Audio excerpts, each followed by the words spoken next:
of my mouth and the meditation of my heart be always acceptable in your sight, Lord, my strength and my Redeemer. Amen.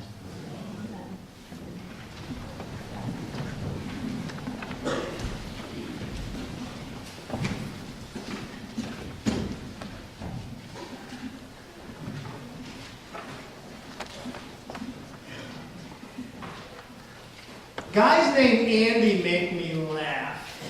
Take Andy Pierce for one. As you know, he is our Hawaiian shirt guru. You may sometimes hear Andy call me Commander, and I call him Ensign. That's because he has adopted the role of morale officer for the parish. In the old movie, Mr. Roberts, Ensign Pulver was the self-appointed morale officer. So he calls me Commander, I call him Ensign. Now he takes care of our website and our e-newsletter, and he's done like a zillion useful things for our church. But the best thing he does is make me laugh. He keeps me from taking myself too seriously, and he keeps me from taking the shenanigans of the wider church too seriously. Then there is Andy Lane. Andy Lane was about 7 years old when I came to this church. Now he's a law school graduate. Andy has a dry, ironic sense of humor. Now, Andy is the middle of 3 brothers.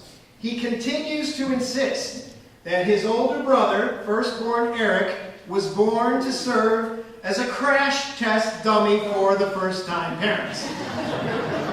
He also says that his younger brother, Matt, simply exists to provide spare parts for him should he need them.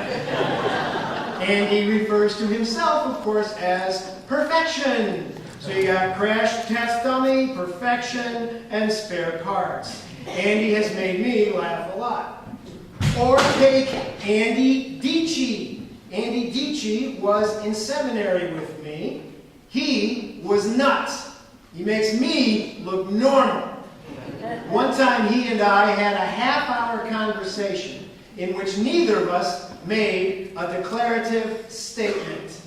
We only asked questions. How are you? Why do you ask? Are you uncomfortable that I asked?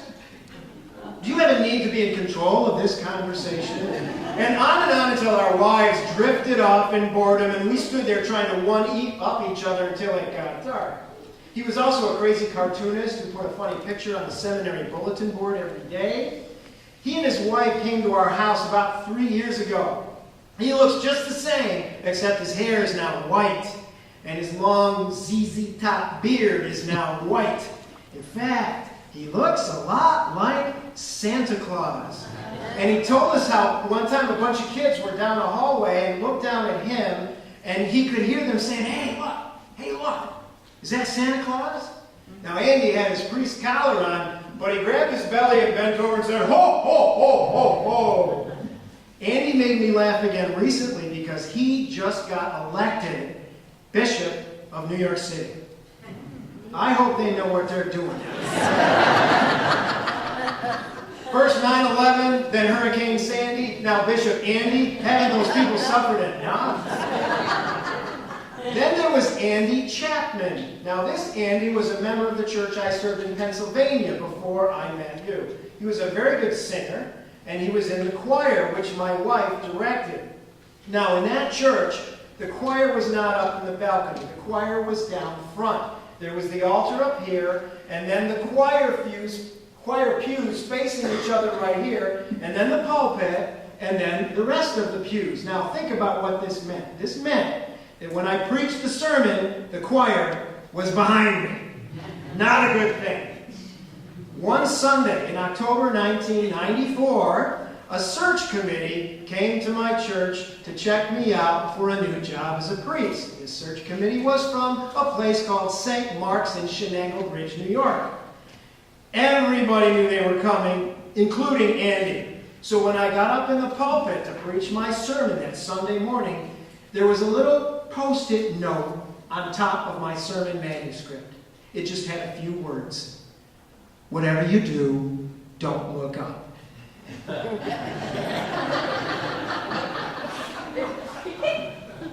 Now, I've been a priest since 1986.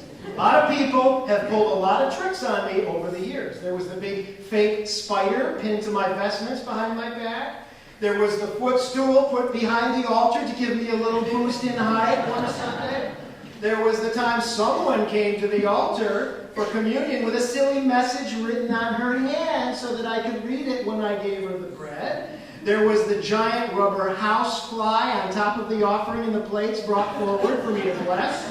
There was the gift of the beautiful plaque with the classic praying hands with the hairy wart and fingernail polish added, and so forth. Now, most of these were no problem at all. I am a professional. I just carried on without batting an eye. But this stupid note, whatever you do, don't look up. It just made me come unglued. My hands started to shake. I started to sweat. I had a search committee to impress.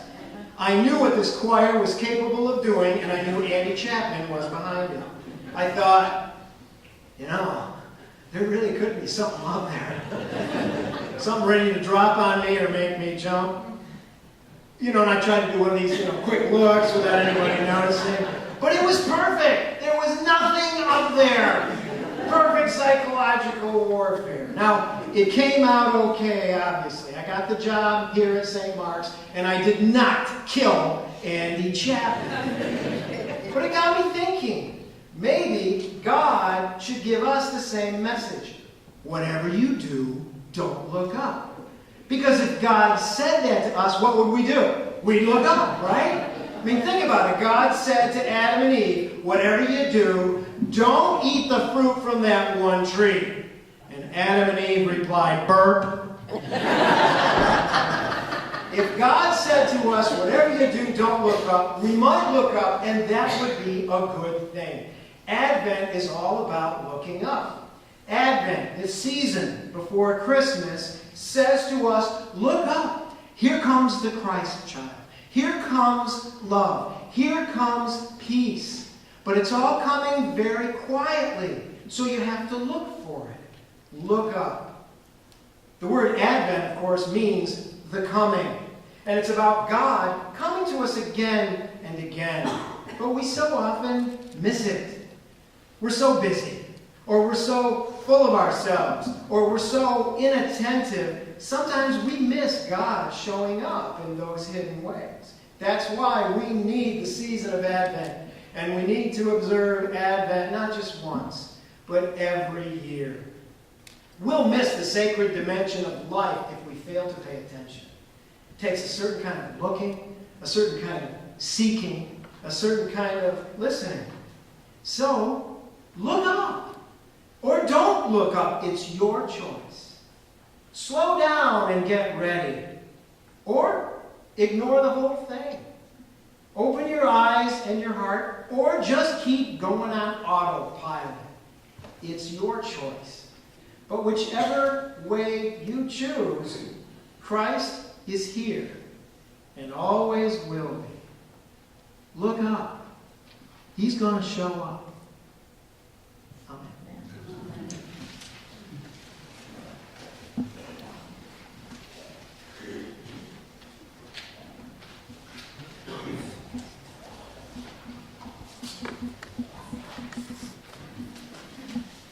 Turn to page 358 of the Red Prayer Book and stand together for the Creed. Page 358.